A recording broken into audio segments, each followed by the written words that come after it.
BMO Field providing a spectacular backdrop for MLS Cup 2017, a rematch of the final a year ago, and Toronto FC hoping for a much different outcome. There are 4 players who start tonight for Toronto that didn't play last year. Bono was on the bench, Mavinga, Delgado and Vasquez are the players starting their first MLS Cup.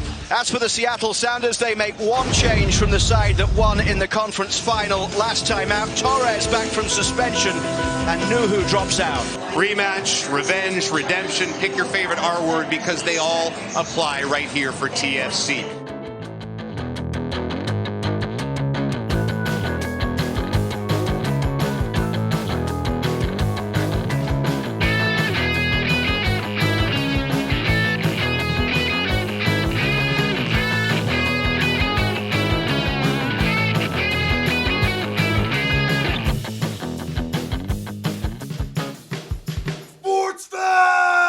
It is Sportsfeld Storytime. We are going back to Championship Day, the Champagne Day, December 9th, 2017. The second consecutive MLS Cup Final to be hosted at BMO Field in Toronto. 30,584 on hand. A 1-degree day. It was much colder the year before. So it was a 1-degree day. Still cold, of course, because BMO Field is always cold, especially in the winter. But Toronto's chance to get redemption against who else but the Seattle Sounders. I remember some breathtaking stuff before this game. The tifo was unbelievably cool. The atmosphere was unbelievable. Truly an amazing time to be a fan of Toronto FC. This is one of my favorite Toronto days ever, from start to finish. The fact it was an unseasonably warm December afternoon, choosing to start at 4 instead of 7 or 8 like the previous year was a great call. Being in the stadium wasn't a frigid nightmare. But even just pregame, I went to this game with our good friend Jacob Kramer, who at the time lived very close to BMO. So we sort of started our day with the pre-drink there. And it was just one of those Toronto sports days, especially down in that neighborhood, whereas get to the liquor store at noon down by Liberty Village. Everyone around you was clearly sort of out at that time for the same reason. Everyone was getting their drinks to pregame before this game, whether they were going or going to a bar. There was just such a vibe in that neighborhood at the time, which is usually not a neighborhood I enjoy very much, but it was just such a cool day. And you felt it as well, I think, in 2019 with the Raptors. You felt it in 2015 with the Jays. You felt it occasionally before games Leafs have blown. But it was just one of those fun, nice days that you could just kind of feel it from the start of the day. You knew the game itself was tense, but you could just kind of feel it that it was going to end well. We had spoken previously on this series about the determination and the business-like mentality that the team had the entire year. And I would agree that I think that was reflected in the fans this day, because everybody I talked to, I remember I met my friend Cal, who was a day one Red Patch Boys guy. I texted him that morning they're going to win 2-0 today, I think is what I put in, because I was very confident, and they were playing with such confidence, and they had solved defensive issues, and there really was that just calmly and confidently going into the stadium. Whereas I think the year before you would put it better last month, where you were just they went into that sort of being I hope we win this game. It would be amazing if we won. Whereas this was very much Toronto FC is going to win this game because they are a better team, and they are prepared, and they are completely ready for what it takes to do this. Yeah, and I think that sort of carried over into the vibe in the stadium as well. Again, I think the warmer weather helped this, to be perfectly honest, because it was the building was loud in 2016. Don't get me wrong, and the crowd was excellent, but there was just such a swagger to your point, to both the team and the fans, and we talked about it last week with the decibel levels that the building hit in those midsummer Montreal games. And it was just like every game and every crowd in this season just kind of felt, it had that like that so what fuck you thing to it. It was very much just like it's ours to lose and we all know it and we know we're better. And it was just a really cool environment to be in. For Toronto FC, working from the back, Alex Bono in net, Betashore, Moore, Mavinga, and Morrow, the back four. Bradley holding in mid, Osorio and Delgado in the midfield, Vasquez behind the Twins up front, Giovinco and Altidore to start. For Seattle, Stephen Fry, who was excellent, by the way, in this game. Leardam, Torres, Marshall, Jones. Then in the midfield, Roldan and Svensson holding with Lodero, Dempsey, and Rodriguez in front of them. And Will Bruin, the lone center forward. Toronto really does control this game. We talked last month, of course, about the loss in Seattle and about how it was sort of a slow pace. There was only really one great chance. There was the huge save on the Jozy header that was unbelievable late. And that was sort of it in terms of solid, real chances. That was not the case in this one. Stephen Fry made 6 saves in the first half of this game. Toronto basically has the ball the whole time. Tons of attacking runs. Really, really, really more in control than they were the year before, but it was Fry who was really, really the reason that Seattle didn't get blown out, honestly. Vasquez across to the far side to take it. Mavinga forward from the back. Drew Moore in there as well. Mavinga gets contact to it. Moore on the back post. It's over the bar. Drew Moore finding the space there, but he couldn't keep the header down. Big chance for Drew Moore at the back post. It was perfect, but this one's low. Mavinga gets there, lovely flick onto the back post. Altidore holds this one up, it's Jonathan Osorio! Wonderful save from Fry, getting low, down to his right to deny the Canadian. A really good strike from Jonathan Osorio. Again, that ball forward, it's Bradley this time, lovely ball. And from TFC's perspective, it was a good thing Michael Bradley was there, alert to the danger. What a ball that is from Vasquez! Giovinco in alone, it's Giovinco! Wide! And again, the ball through, not sure he quite intended that, but gets to Giovinco. 1v1, looking down the eyes of Stephen Fry. Altidore, a lovely turn from Altidore into the feet of Sebastian Giovinco. It's Giovinco! It's the one-handed save by Fry. Yes, and here's the one part of the game that felt not as fun. He makes 2 great stops on Seba in like the first 25 minutes. And it was like, there was all the, the confidence and place is buzzing, and Fry just keeps making save after save. Them is Altidore. Space to the right here. Delgado might have a crack at goal. Saved by Stephen Fry. Jozy Altidore just dropping deep, getting it to Delgado. Space was there, positive, took the shot. Vasquez with a bit of space here. It's Victor Vasquez from distance. Fry does well. Once again, another stop from Stephen Fry to keep out TFC. Really good save from Stephen Fry. Down to that right-hand side yet again. This is Giovinco with a lovely ball through for Justin Morrow. He's got Altidore on the edge of the box. Comes all the way to Stephen Betashore over the bar from a man who has never scored for Toronto FC. It's on his weaker left foot. Great play. Morrow in behind again. Not often you say that, so often against the Sounders defence, getting in behind. Jones charged down by Delgado. Torres heads it away. All the way out towards Michael Bradley. Parried by Fry. And Torres just did enough to make sure Altidore couldn't get there. Tremendous strike from Michael Bradley. Betashore in for Jozy Altidore. Altidore for Giovinco. It's Giovinco! Fry with another save, maybe his best of the game, to deny Sebastian Giovinco. It's tempered a bit by the fact that like Seattle has like 1 shot, I think, in the first half, maybe 2. Yes, I'll say it. Joevin Jones, who is on for their captain, he takes a shot 30 minutes into this game, and it ends a 150-minute streak without a shot on goal across the 2 MLS Cup Finals for Seattle. Right. So they get 1 shot on goal in the half. Fry's standing on his head. There's a couple counters for Seattle that go nowhere, but they don't score. And so halftime at BMO had this weight to it.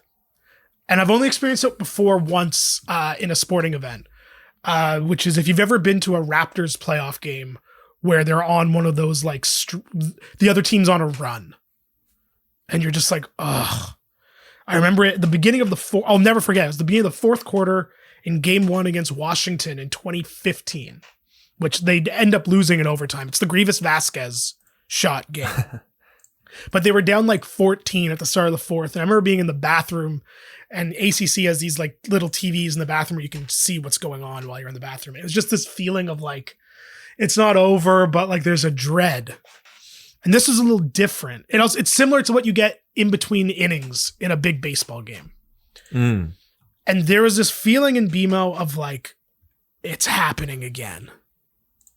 Because the Toronto FC were by far the better team, dominating on all sides of the ball. But it had this feeling of like, and no one was saying this, but I remember thinking this of like, this feels a lot like last year. We are so much better, but Fry is amazing. And we just can't get it past him. And is this going to go the distance to penalties again?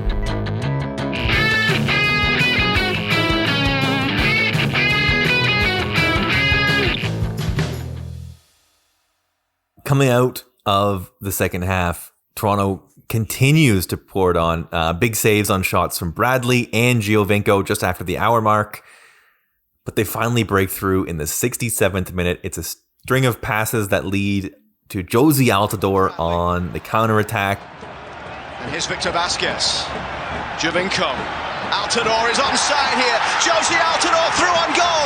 It's Jozy Altidore! And the deadlock is broken by Jozy Altidore. The midway mark in the second half. Jozy Altidore sets BMO Field alight on Toronto's biggest night.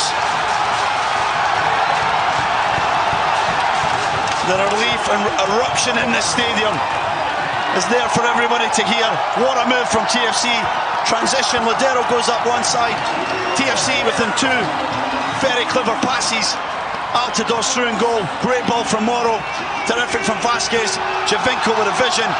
The weight of pass to free Jozy Altidore, and as Fry came out, as he's looked unstoppable tonight, he couldn't stop this one from Altidore. What a finish from the US international. That and the Edwin wildcard home run are the two craziest live things I've ever seen. In terms of where were you sitting for this? We were sitting, whichever I guess would be I don't know, whichever end the supporters section is. I always forget which direction it is. I guess that's the north end. Kind of two sections towards midfield from the supporters end. So the side that the goal went in on. And it was just pandemonium everywhere. Just like those great like sport crowd moments where everyone's just hugging everyone and everyone's screaming.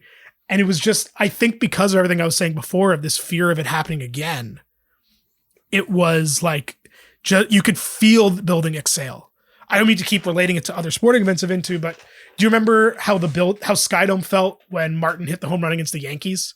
Yes. In that game where absolutely. It was like 1-0 and then he hit the 3-run home run. It was that kind of thing of just like, there it is. Beautiful, beautiful comparison. I think that's absolutely perfect. Seattle makes some subs and then they start to get a little bit crazy. In the 83rd minute, a wire holding a camera falls on the pitch. I have no memory of this. I believe it. Me either. I have no memory of this at all. Toronto makes a couple subs. They bring on Armando Cooper for Rosario, and they take off Altidore to bring on Nick Hagwin, extra defense. Seattle tries to score the couple shots that Bono saves, but they can't stop the counter. In the 90th, Gio looks for a penalty, doesn't get one. Thought maybe they would. It comes down to Vasquez the chases 94th the red and white smoke coming from behind the goal. Is there a chance for TFC to make certain in stoppage time? It's Sebastian Giovinco. It's through for Armando Cooper. Armando Cooper off the post and knocked in by Vasquez. Toronto FC will win MLS Cup for the first time. Boy, I mean, boy, oh boy. That was just that. It was like, it felt like an empty net goal. Vasquez makes sure deep into stoppage time and the celebrations can begin.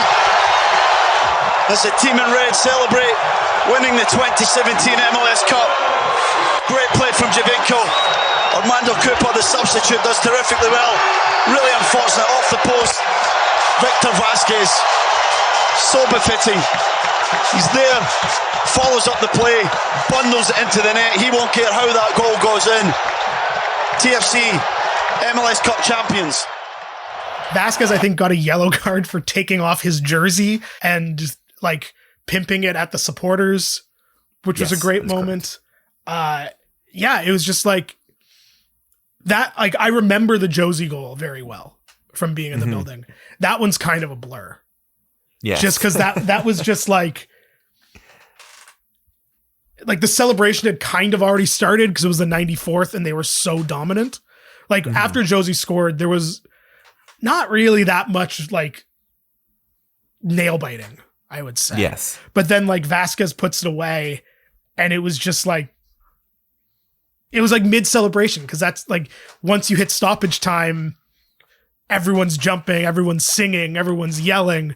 And then he puts it away and it just continued that. And it was just like, it was just pure like sports joy. It was great. It was, if you can ever make it to the final of anything where your team wins, I highly recommend it because it's it's a lot of fun. We were supposed to go to a World Series game, Drake. I know. I think about it all the time. That's obviously the end. And there's no more time after that. Unbelievable. The place goes nuts. Toronto FC, interestingly, the first team to win the MLS Cup and win the domestic treble. They win the Canadian Championship and the Supporters Shield. That's pretty cool. They win the playoffs, the regular season, and they win the Canadian Championship. Obviously, no other team would win the Canadian Championship and the MLS Cup, but they don't even need, this is a funny thing, they don't even need the CONCACAF Champions League berth they were supposed to get because they had already earned it through the Canadian Championship. But boy, oh boy, Toronto also qualifies to play and host the inaugural Campeones Cup. Oh, yeah. Winner of the MLS Cup faces the Mexican Campeón de Campeones. They play against Tigres for that. Unreal.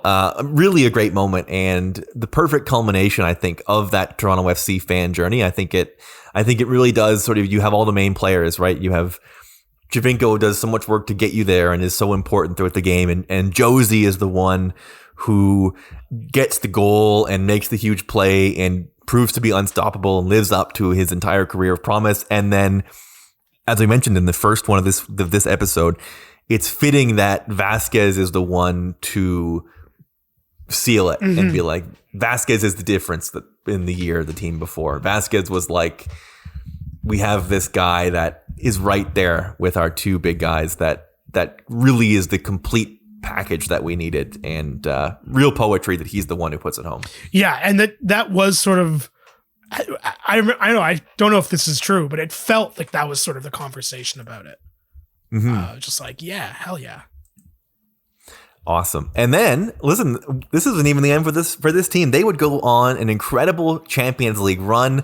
They play some of the best teams across North America. They have some incredible games. They make it all the way to the CONCACAF Champions League final. That goes down to a shootout.